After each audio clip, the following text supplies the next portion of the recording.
참 예수님. 네.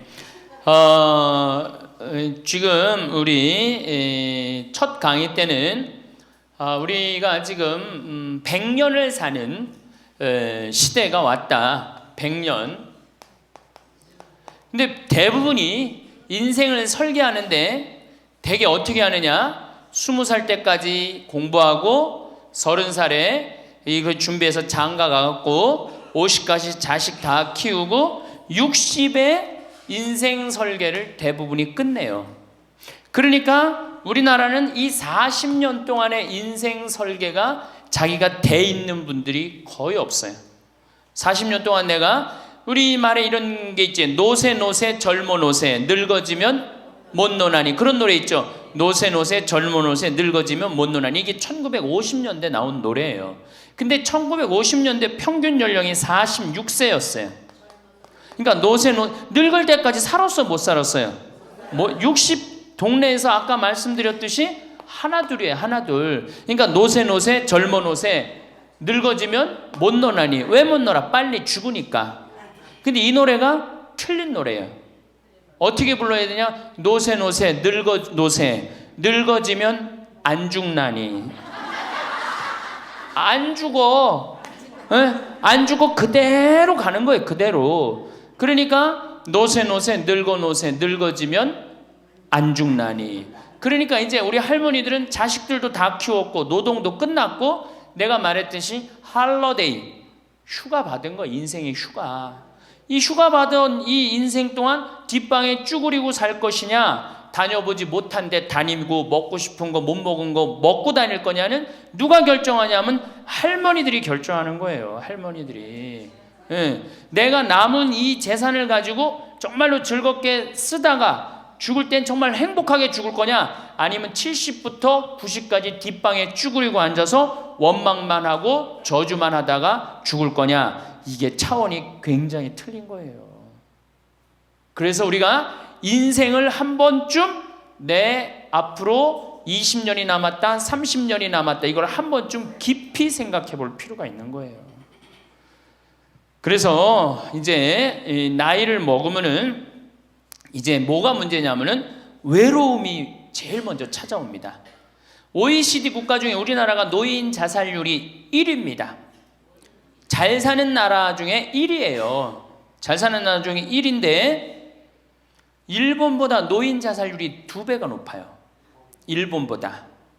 우리가 1996년에는 10만 명당 할머니 할아버지들이 자살하는 할머니들이 28명이었는데 2006년 10만 명당 50명이 훌쩍 넘어버려요. 50명이. 자식도 찾아오지 않고 특히 할머니나 할아버지 둘 중에 하나가 아파서 들어눕거나 세상을 떠나면 급격히 우울해지는 거예요. 여기 우리 할머니들 아까 말씀 들어보니까 할아버지들 왜 안 모시고 왔냐고 그러니까 집 지켜야 된다고, 그리고 할머니들만 전부 다 오셨다고 그러는데 우리 할머니들 지금 자식 걱정하고 자식 신경을 쓰는데 만약에 지금 할아버지가 돌아가시잖아요. 그럼 할머니들은 그날로 고아되는 거예요. 할아버지가 돌아가시는 날로 고아되는 거예요. 왜? 늙은 나랑 누가 밥 아침 점심 저녁 같이 먹어줄 건데, 누가 나랑 같이 텔레비 봐줄 건데 아무도 없어요. 오로지 남편이 있으니까 어떻게 같이 텔레비전도 보고 밥도 먹고. 혼자 먹는 거랑 같이 먹는 거랑 굉장한 차이가 나요. 혼자 먹는 거랑 같이 먹는 거랑. 그러니까 내가 내 남편이 죽었다, 그날로 고아되는 거예요. 그날로. 올 들어 일본에서 노인이 집에서 병간호하다가 배우자를 살해한 사건이 30건이 발생을 합니다. 그러니까 남편 주로 여자는 자기 남편이 쓰러져도 끝까지 그걸 보살피면서 살아요. 여자는. 근데 남자는요, 보살피다가 지치면요 죽여버려요. 그냥 너무너무 힘들으니까. 그러니까 제일 좋은 건 뭐야? 제일 좋은 거는 남편이 먼저 죽고 그 다음날 여자가 따라 죽는 게 제일 좋은 거예요. 할아버지가 먼저 죽고 그 다음날 할머니가 따라 죽는 게 제일 좋은 거예요. 그러니까 할머니들이 쓰러지면 안 돼요. 할아버지들이 쓰러지면 이게 돌보는데 할머니들이 쓰러지면 안 돼요. 그래서 범행 후 대부분 뭐라 그래? 병간호가 너무 힘들었다, 지쳤다, 그렇게 얘기를 합니다. 올해 5월 26일에 부인을 살해한 할아버지가 89살 할아버지가 85살짜리 할머니를 죽였어요. 이 할아버지가 대기업 출신으로서 정년퇴직하고 연금 생활까지 버젓이 하는 할아버지. 근데 지난 작년 9월부터 부인이 파킨스병에 걸린 거예요. 부인이 우울증까지 이제 겹쳐갖고 한층 어려운 상황이 됐어요. 근데 할아버지가 정말로 성실하게 보살폈어요. 근데 3월 달에 할아버지가 이게 넘어져갖고 여기 대퇴부, 여기가 그냥 엉치뼈가 부러져 버린 거예요. 그러니까 이 병원 치료에도 불구하고 자꾸 힘들어지니까 어떻게 결국은 남에게 패 끼치니 차라리 죽는 게 낫다. 그러고 그냥 죽여버린 거예요. 근데 이때 이 판결이 어떻게 나왔느냐 하면은 할아버지가 할머니를 죽인 거를 엄중하게 추궁하면서도 부인이 병 때문에 이전과는 전혀 다른 사람이 된 것을 비관하여 동반 자살을 시도한 것에는 동정의 여지가 있다. 그러면서 3년 징역형을 하고 5년 집행유예를 내려요. 그러면서 마지막 할아버지한테 뭐라고 그러냐면 할머니 명복을 빌어주라고. 그러니까 이제 감옥에는 안 넣은 거죠.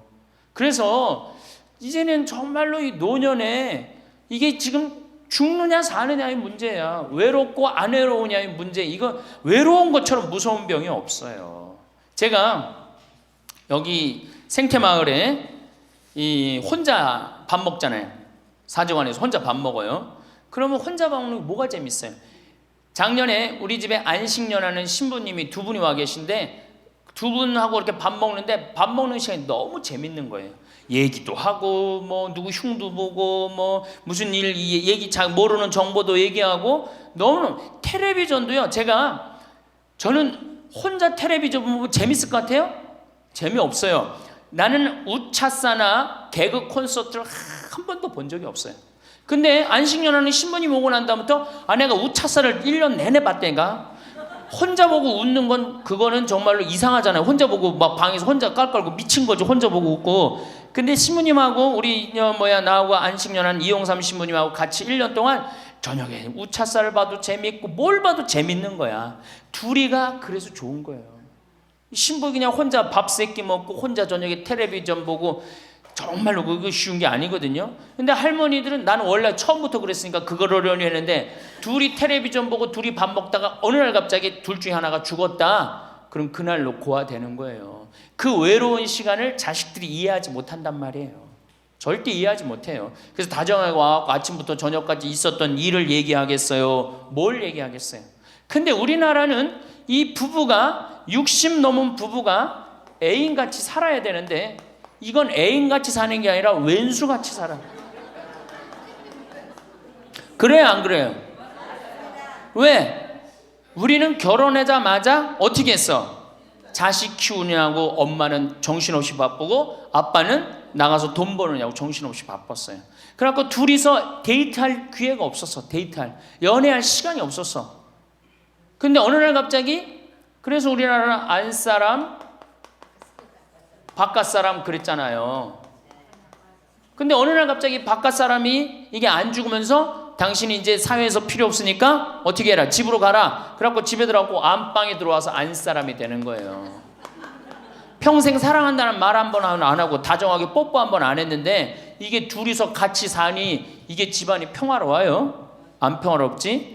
그러니까 서양은 20대 만나갖고 안 맞으면 30대 바꾸고 30대 만나갖고 안 맞으면 40대 바꾸고 40대 만나갖고 안 맞으면 50대 바꾼 부부가 50대부터 100살까지 애인같이 산대요.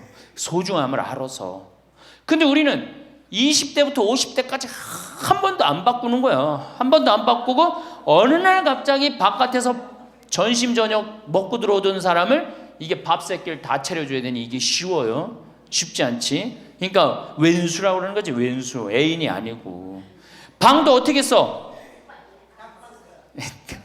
아니 늙어서 안 그래도 외로운데 방도 그 아파트에서 둘만 사니까 할머니는 안방에서 자고 할아버지는 뒷방에서 자고 잠도 따로 자고 이가 뭐 같이 사나 마나야. 사나 마나야. 그 지금 우리 할머니들 보약을 해줘도 누구한테 해주는 게 제일 좋아요? 할아버지한테 해줘야 돼요. 다정하게 해줘야 돼요. 그 있는 것 자체만 해도 얼마나 큰 위안인데요. 제가 87년도에 이 노원에 있는 그러니까 옛날에 이 상계동, 하계동 이렇던데요. 거기 맹인 재활원이 있었어요. 근데 내가 맹인 재활원에 이렇게 거기서 이제 근무를 했었을 때 거기에 부부가 있었는데 남편이 죽었어요. 남편이 죽어갖고 내가 뭐 정말 염도해주고 그냥 성가도 잘 해주고 그랬는데 그 눈이 먼 그 자매가 그 방을 바꿔달라는 거예요. 그래서 왜 바꾸냐 그랬더니 여길 가도 남편 냄새, 저길 가도 남편 냄새. 남편이 너무 그리워서 못 살겠다는 거예요. 그러니까 그냥 지금은 소용이 없는 것 같지. 그렇죠? 빨리 죽었으면 좋겠고 귀찮지. 밥 새끼 해주는 거. 그런데 그 묵뚝뚝한 할아버지가 없으면요 정말로 외로워지는 거예요. 그러니까 할아버지들한테 좀 잘하세요. 자식한테 신경 쓸 거 할아버지한테 한 번만 더 신경 쓰세요. 진짜 지금 중요한 동반자는 누구야? 할아버지들이야. 구박 좀 하지 말고. 노년처럼 축복받은 삶이 어디 있어요? 저는요 여러분들처럼 80까지 사는 게 원이에요. 사는 게 얼마나 좋은데요. 사는 게 제가 신학생 때 몸이 안 좋았어요. 건강이 안 좋았어요. 우리 뭐 15년 전에 우리 할머니들 나 봤을 때 내가 47kg였어. 47kg. 근데 지금 57kg야. 그러니까 신학생 때 내 이 허리띠가 여기에 정상적으로 있었던 적이 없어요.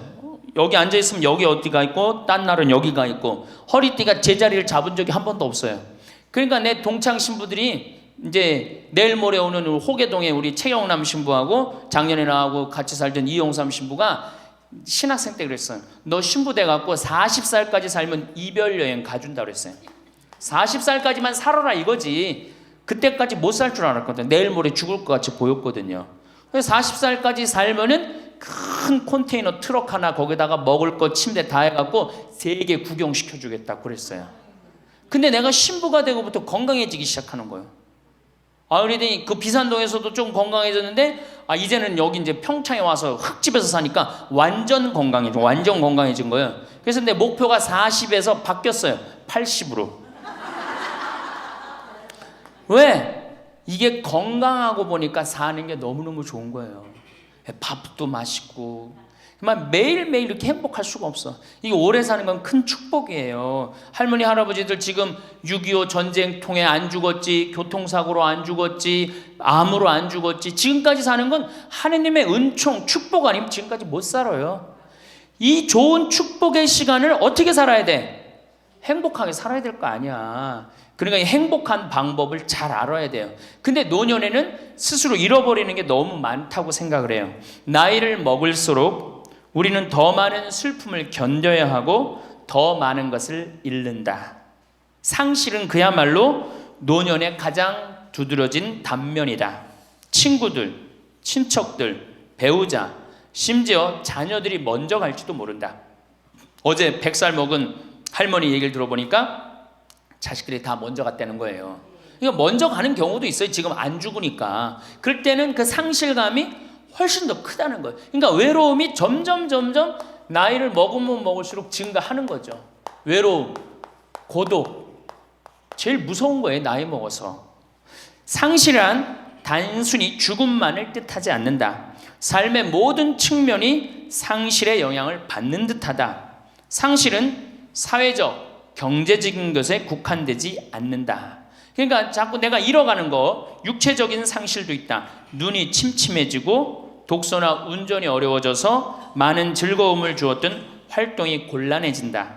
노년은 외모에도 영향을 준다. 젊었을 땐 피부도 뽀얗고 정말 얼마나 예뻤어요. 여기 보니까 젊었을 때 한 미모 했을 할머니들이 내가 보니까 굉장히 많어. 기가 막혔을 텐데 외모에도. 상실을 경험한 사람들은 그들의 경험을 다른 사람들과 나눌 수 있어야 한다. 다른 모든 형태의 활동과 마찬가지로 이것도 기도하는 마음으로 겸손하게 해야 한다. 그래서 이 외로움, 상실, 이때 가장 중요한 게 누구냐면 친구라는 거예요. 이 친구랑 함께 나누는 것처럼 중요한 게 없다는 거예요. 그런데 나이를 먹으면은 자식하고 같이 살다 보면 자식 이사 갈 때 이사 가요 안 가요? 따라가요 안 가요? 자식 이사 갈 때 따라가고 친구 한둘 죽기 시작하고 그러면서 자꾸 친구가 멀어지는 거예요. 이거 굉장히 안 좋은 거예요. 그래서 저도 우리 어머니 아버지 지금 수원 정자동에 사는데 아무데도 이사 가는 걸 제가 권하지 않아요. 거기서 30년 동안 살았는데 거기 친구들이 얼마나 많아요. 친구들하고 같이 살다가 친구들하고 어울려서 얘기도 하고 칼국수도 먹고 술도 한잔하고 그러시다가 그 동네에서 돌아가시라는 거예요. 미국 하버드 대학에서 이런 프로그램이 나왔어요. 그래서 살던 데서 죽도록. 우리가 늙으면 양로원 가면 되지 뭐 이러는 생각 많이 하시죠? 그런데 미국에서는 양로원 가는 게 10%도 안 돼요. 다 자기 살던 집에서 죽어요. 그게 가장 노년에 좋다는 거예요. 그러니까 할머니들도 어디 이사 갈 생각하지 말고 어떻게 살던 데서 살다가 죽는 게 제일 좋은 거예요. 누구랑? 친구랑. 아니 손자가 같이 놀아줘, 아들이 같이 놀아줘. 손자는 학원 다니기 바쁘고 학교 다니기 바쁘고 근데 언제 같이 놀아줘? 그놈은 손자한테 용돈 줄 돈 있으면 그 돈 가지고 친구하고 냉면 사 먹는 게 훨씬 나은 거예요. 정신 똑바로 차려. 지금 막걸리 먹고 해롱해롱 할 때가 아니에요 지금.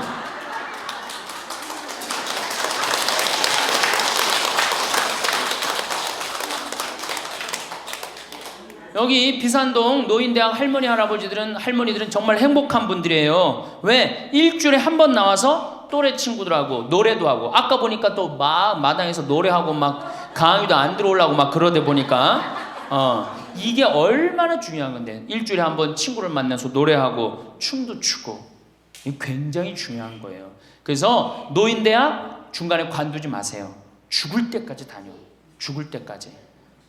그거 가면 밥도 그냥 주잖아. 이야 얼마나 좋아. 아니 노인대학 다니까 지금 수학여행 온 거 아니야? 1박 2일? 수학여행도 오고. 아유 한 신부님이 얼마나 훌륭해. 그냥 이쁘게 생기기도 했지만 얼마나 훌륭해. 할머니들 그냥.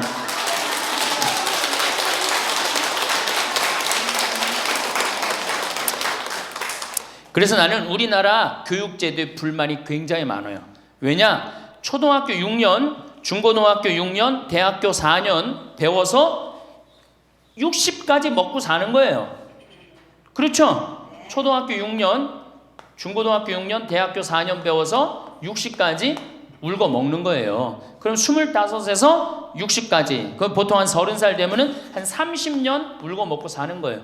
자, 60부터 지금 100살까지 살아. 그럼 몇 년이야? 40년이죠? 이 40년 울고 먹으려면 어떻게 해야 돼? 다시 학교 다녀야 돼요. 배워야 된다는 얘기예요. 그래서 여러분들 지금 대학 다니는 거 아니야? 노인대학? 그렇죠? 그러니까 이 노인대학이 천주교가 제일 잘하는 것 중에 하나가 뭐예요 지금? 노인대학이에요. 정말로 잘하고 있는 거예요. 저는 우리나라 교육제도에 불만이 많은 사람이에요. 초등학교 6년, 중고등학교 6년, 대학교 4년을 배워서 60까지 산다면 60부터 100살까지 살려면 정규 학교가 생겨야 돼. 60부터 3년, 4년제 학교를 다녀야 돼. 그래서 지금 초등학교를 세우는 게 중요한 게 아니라 시니어, 노인 대학을 전부 다 동네마다 학교에 세워갖고 60살 되면은 아예 여기 의무 교육을 해야 돼. 4년 동안 배워갖고 나머지 100년, 40년 살 거를 재산 관리는 어떻게 하고 건강 관리는 어떻게 하고 친구 관리는 어떻게 하고 본인이 이제까지 살아온 그 재능을 어떻게 키워주는 거. 그래서 이 학교 안 나오면 살지 말어. 100살까지. 60살 넘어서 이 학교 정규 학교 졸업하고 나면은 100살까지 살 자격증을 줘야 돼요. 그럼 모르고 그냥 살면 어떻게 해. 그래서 저는 이 정규 학교 우리나라가 진짜 훌륭한 나라 되려면은 60살 넘어서 동네마다 정규 학교 난 세워야 된다고 생각해. 그리고 이 졸업장을 가져야만이 100살까지 살아야 돼요. 지금 한심하게 사는 할머니들 얼마나 많아요. 얼마 전에도 어떤 남편이 굉장히 훌륭한 남편인데 돌아가셨어요. 근데 재산을 확실하게 정리를 못하고 죽은 거예요. 그 할머니 혼자 남았는데 자식이 서로 재산 분가한다고 싸워갖고 재판에 걸어갖고 할머니가 여기 가서 재판정에 서고 저기 가서 재판정에 서고. 이게 학교를 졸업하지 못해서 그래. 이 정규 학교를. 우리나라가 이 정규 학교가 없어서 그래요. 그러니까 우리 할머니들은 이 학교를 다녀야 되는데 우리나라 지금 교육제도가 지금 안 하고 있잖아. 그러니까 안 하니까 성당의 정규 학교라도 노인대학 다니라 이거예요. 절대 관두지 마세요.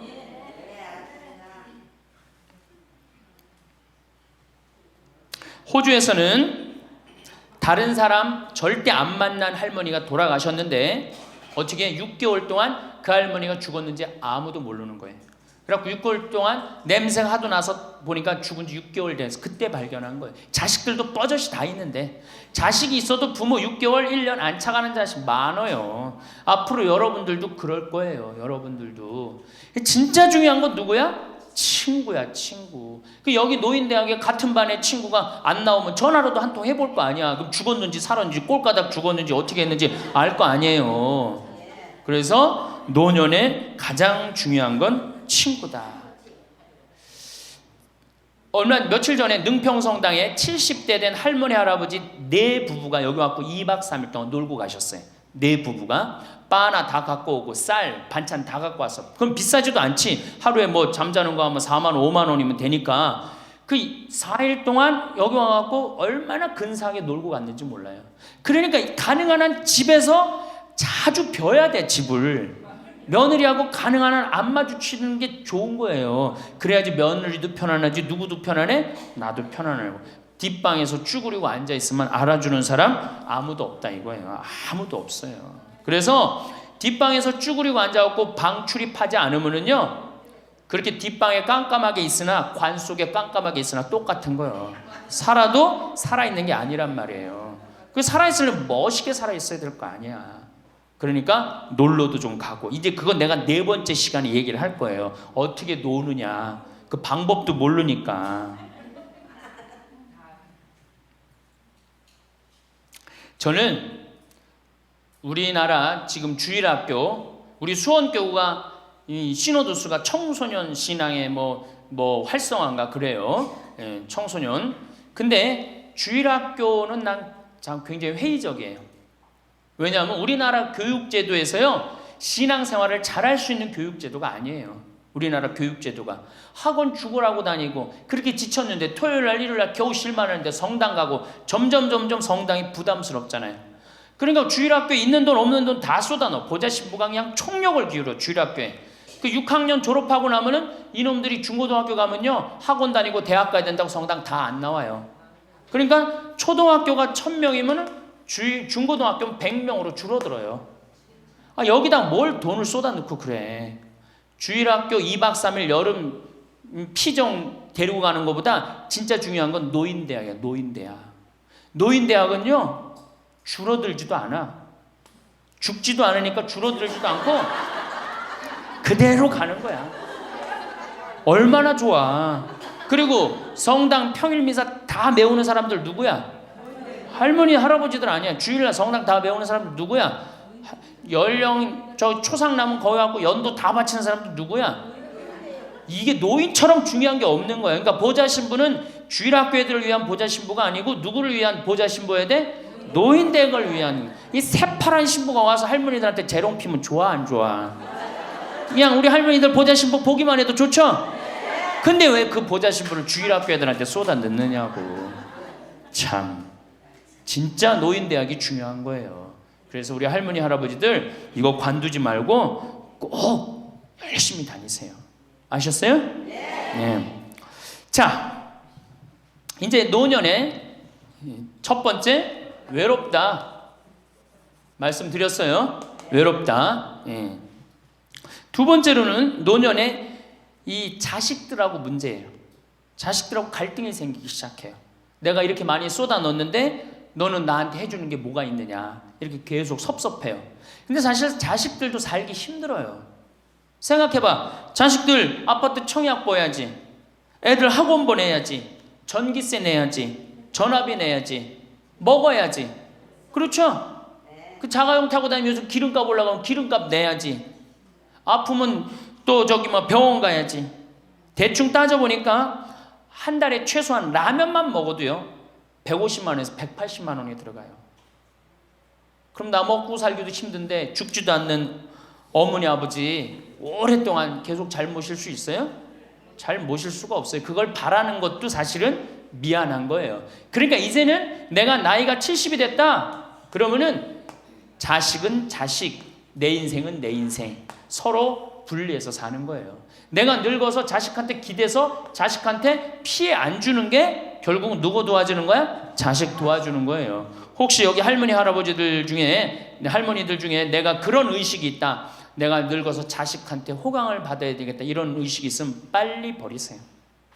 이제 나 혼자 내 인생 살아가야 된다. 그게 가장 중요한 생각이에요. 그래야지 나중에 자식도 부모한테 계속 사랑을 할 수가 있어요.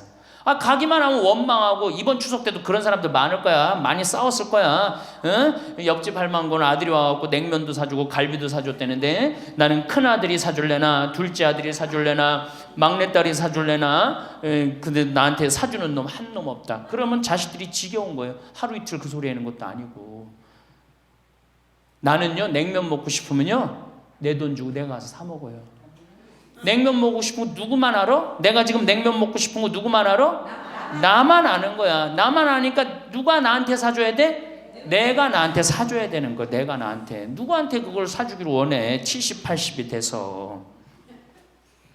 그래서 제발 재산, 집 자식한테 물려줄 생각하지 말고 집 은행에 담보로 맡기고 다 쓰다가 통장에 얼마만 남기고 주고? 이제 교육의 효과가 나옵니다.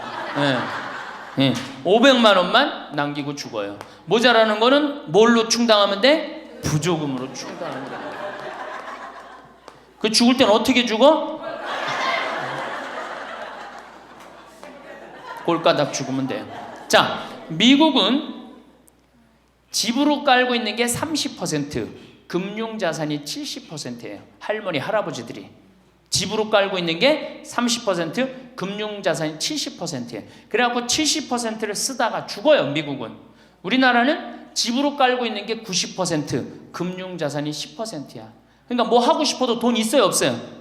돈이 없는 거야. 오로지 뭐만 하나 쥐고 앉아 있는 거야? 집만 하나 쥐고 앉아 있는 거야. 그 쥐고 앉아서 죽을 때 누구한테 물려주려고? 자식한테 물려주려고. 그런데 문제는 뭐냐? 자식이 그 집을 물려받을 때 몇 살이에요? 70이에요. 내가 90에서 지금 대개 100살에 죽는단 말이야. 그럼 자식이 몇 살에 그 집 물려받아? 70에 물려받아. 70에 물려받을 의미가 있어요, 없어요? 의미가 없어요. 차라리 이 집 정리해갖고 나도 맛있는 거 먹고 구경하고 싶은 거 구경하고 돌아다니고 싶은 거 돌아다니다가 자식한테 자식도 같이 쓰다가 죽는 게 낫지. 집 남겨놓으면은 반은 국가가 갖고 가고 반은 네가 더 갖느냐 내가 더 갖느냐 싸운단 말이에요. 반은. 우리 어머니 아버지를 제가 작년에 성지순례를 모시고 왔어요. 근데 어머니 아버지한테 그랬어. 어머니, 예수님 태어난 데는 봐야 될 거 아니냐. 아버지, 이 교황님 사는 베드로 성전은 봐야 될 거 아니야. 그렇게 신앙생활을 했으면은. 근데 아버님이 77, 어머니가 75이었을 때 내가 모시고 갔어요. 그랬더니 아버지, 어머니가 그러는 거야. 아유, 길에서 죽기 싫다는 거야. 비행기 14시간 타기 싫다는 거예요. 우리 외삼촌이 미국에 가서 돌아가셨거든요. 여행 갔다가. 그래서 내가 그랬어요. 걱정하지 말라고. 그리고 자식들이 이미 돈을 다 모아놨기 때문에 어머니, 아버지 이거 취소하면 안 된다고.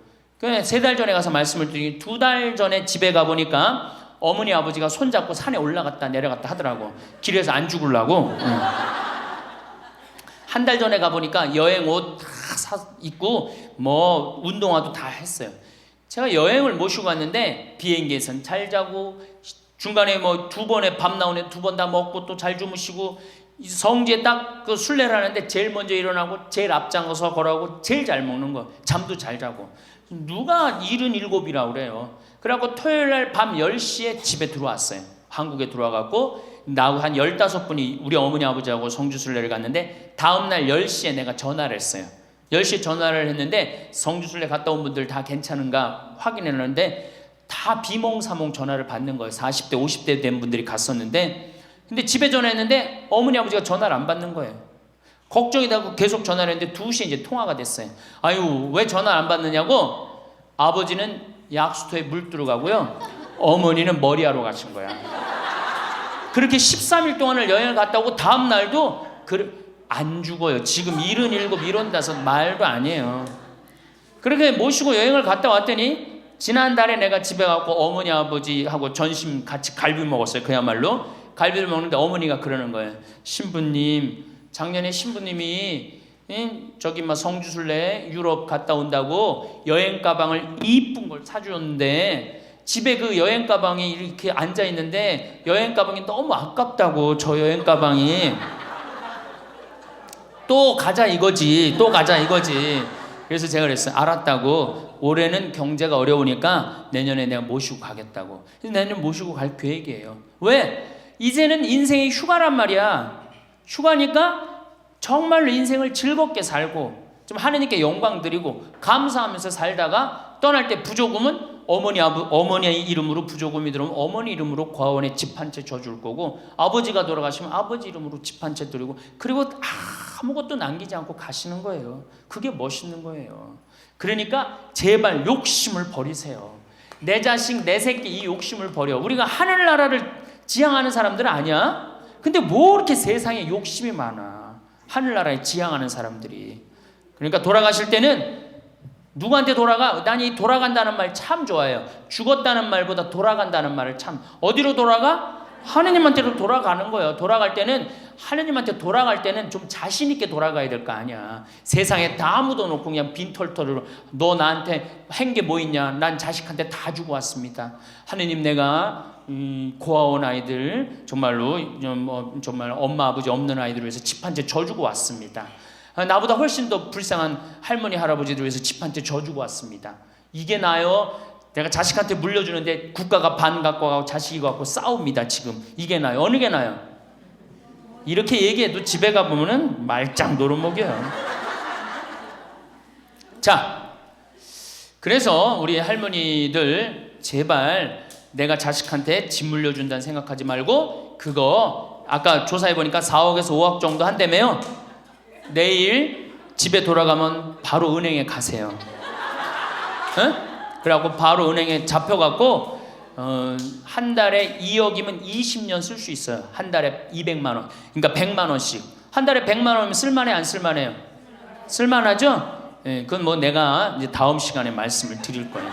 자, 외롭고 친구가 없고 그 다음에 자식하고 관계가 안 좋아져요. 그 다음에 나이를 먹으면 몸이 여기저기에 아파요. 잘생기고 이뻤던 얼굴에 검버섯이 피죠. 그렇죠? 곱고 이뻤던 얼굴이 쭈글쭈글해지고, 그렇죠? 예. 당뇨병이 생겨서 기력도 빠지고, 관절염이 생겨서 무릎도 아프고, 골다공증이 생겨서 넘어지기만 해도 뼈가 부러지고, 심장병도 생기고, 또 치매까지 걸리면 자식인지 누군지 구분도 못하고, 예? 여기가 하늘인지 땅인지 그것도 구분 못하고, 고혈압으로 쓰러져 갖고 다리 한쪽 질질 끌고 다니고, 이런 그런 거를 주위에서 자꾸 보면 자꾸 자신감이 있어요, 없어요?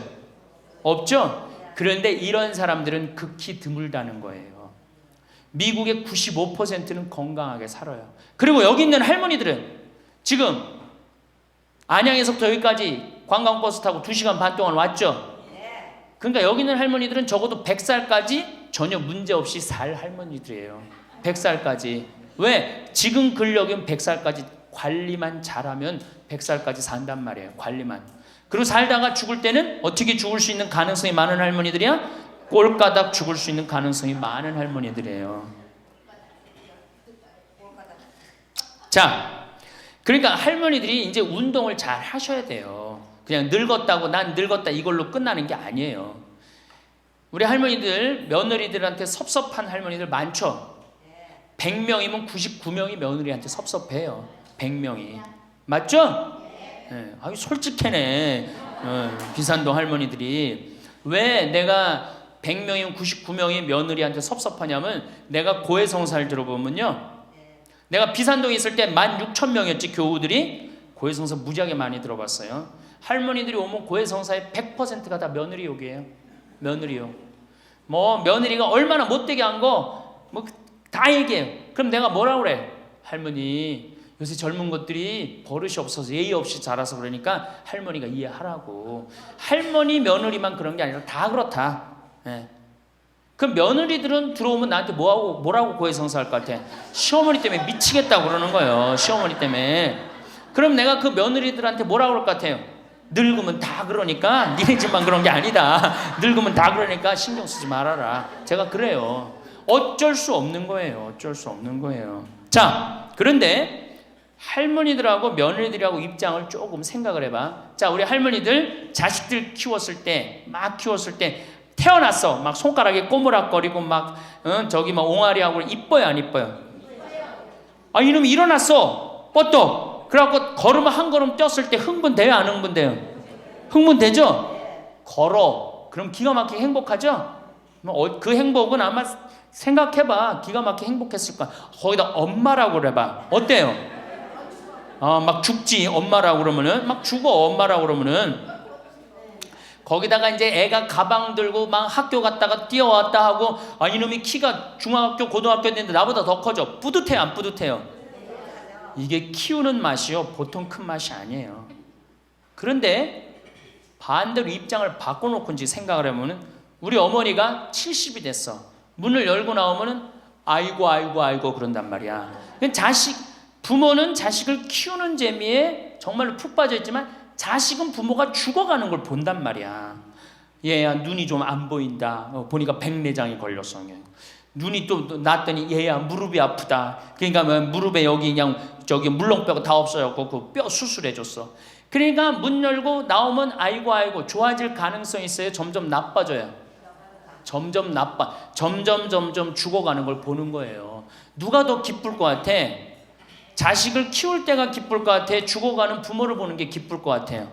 여기는 안타까움, 짜증, 의무감 이런 게 들었어. 여기는 기쁨이 있고. 그러니까 우리 할머니들 자식들한테 나한테 왜 이렇게 섭섭하게 하나 원망할 필요가 없어요. 그 죽어가는 걸 보는 건 그 슬픈 거예요.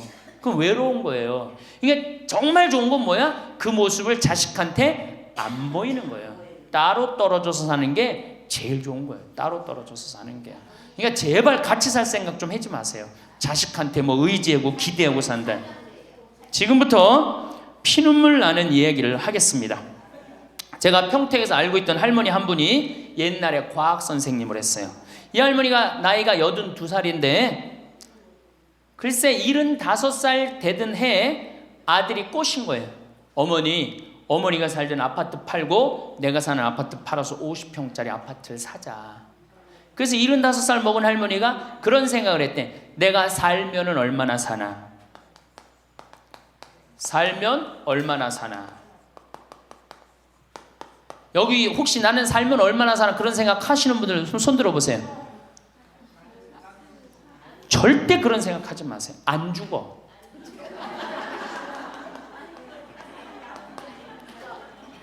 얼마 전에 102살 먹은 할머니한테 인터뷰를 했어요. 기자가.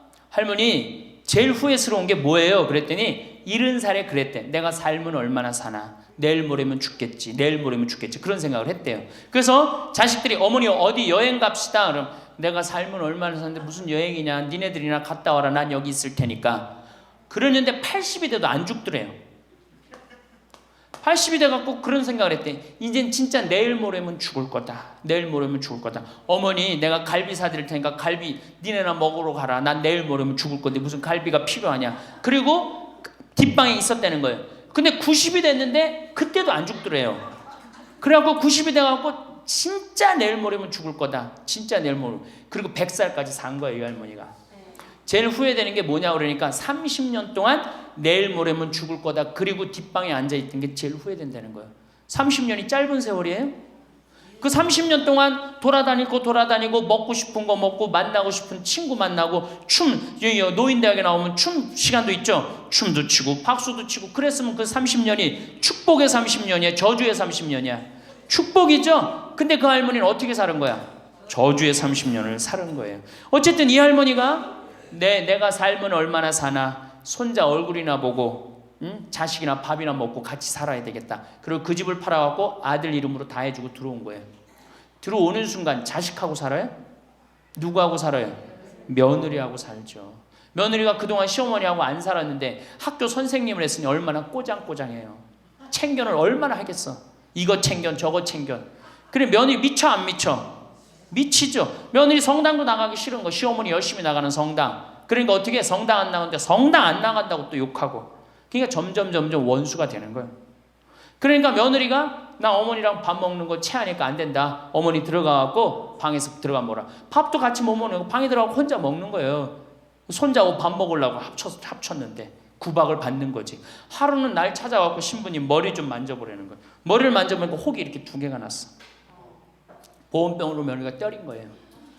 아니 60 먹은 며느리가 80 먹은 며느리랑 싸우면은 누가 이겨요? 60 먹은 며느리가 이기게 돼 있어요. 30대 며느리는 울면서 참지만 60대 된 며느리는 안 참아요. 같이 싸우지. 그래갖고 혹이 이렇게 2개가 나서 왔어요. 할머니 왜 그러고 사냐. 나하고 저 소송 걸자. 그럼 지금 아파트가 8억이니까 할머니 25평 그쪽 25평이니까 4억이니까 할머니 4억 찾아갖고 우리 집에 오면은 내가 죽을 때까지 평창에서 모시고 살겠다. 4억이면 그래 82이니까 100살까지면 4억이면 살거든요. 그래 살자. 그래갖고 나하고 고소장을 다 썼어요. 학교 선생님이라 얼마나 잘 썼는지 몰라. 그래갖고 재판 날짜를 이제 잡아갖고 변호사 다 해갖고 보냈어. 재판이 지나고 났는데 1주일이 돼도 안 나타나고 2주일이 돼도 안 나타나는 거야. 한 달 만에 성당에 나타났어. 제가 할머니 어떻게 된 거냐 그랬더니 재판하는 날 아들이 무릎 꿇고 어머니 재판 취하해 좀 내가 잘 모시겠다고. 그래서 취하를 했다는 거예요. 그게 취하를 한 거. 그래 할머니 그럼 나한테 뭐야 그래 나를 나쁜 놈으로 만들었느냐. 자식 욕하고 며느리 욕하게 만들었느냐. 신부님 자식이 이기는 부모 어디 있느냐고. 자식이 잘하겠다는데 어떻게 내가 그거를 우기느냐고. 이미 80 넘어서 자식 아니에요. 왼수예요 왼수. 그래갖고 할머니 이제 자식한테 맞고 살던 나한테 찾아오지 말아라. 3달 됐는데 새벽에 전화가 왔어. 신부님 저 마리아예요. 그래서 어떻게 된 거냐 할머니 왜 성당에 요새 안 나타나느냐 그랬더니 그 집에 사는 게 너무 괴로워서 스스로 전라도에 있는 양론에 들어간 거예요. 자식한테 재산을 주면 3가지를 잃어버려요. 첫 번째 자식을 잃어버려요. 2번째 본인의 인생을 잃어버려요. 3번째 재산을 잃어버려요. 그러니까 우리 할머니들은 자식도 안 잃어버리고 인생도 안 잃어버리고 재산도 안 잃어버리려면 어떻게 해야 돼? 자식하고 따로 내가 가지고 있는 은행에 가서 담보로 넣고 그거 다 쓰다가 죽는 게 제일 좋은 거예요. 자식한테 피해 안 주고. 그러면은 신부님 나 늙어서 죽을 때 어떻게 해? 늙으면은 남들이 알아서 해주겠지 이런 생각한단 말이야. 그래서 내가 항상 하는 얘기가 거지 근성을 버려라. 남들이 뭘 알아서 해줘. 나 늙은 나를 누가 책임져줘? 누가 책임져야 돼? 내가 책임져야 돼요. 그래서 내가 공부하고 내가 따라다니면서 배워야 돼. 그래서 60부터 64살까지 정규학교를 다녀야 돼. 이런 거 배우는 거. 근데 우리나라가 이 정규학교가 없는 게 너무너무 안타까운 거예요. 자, 그러면은 지금 시간이 없으니까 내가 아까 아주 얘기하던 거. 자, 그러면 자식들한테 어떻게 서름을 받느냐? 처음에는 무관심해요. 늙은 부모한테 무관심해. 밥을 먹거나 말거나 전심을 뭘 먹었는지 반찬을 뭘 먹었는지 우리 어머니가 노인정을 어디 나가는지 몰라. 무관심이야 무관심. 요거는 중요하니까 다음 시간에 합시다. 이거 그냥 스쳐 넘어가면 안 될 것 같아. 제대로 다음 시간에 얘기 노년에 자식들한테 어떻게 구박을 받는지 구체적으로 얘기를 하고 다음 시간에 우리 얘기하는 걸로 하겠습니다. 예, 감사합니다.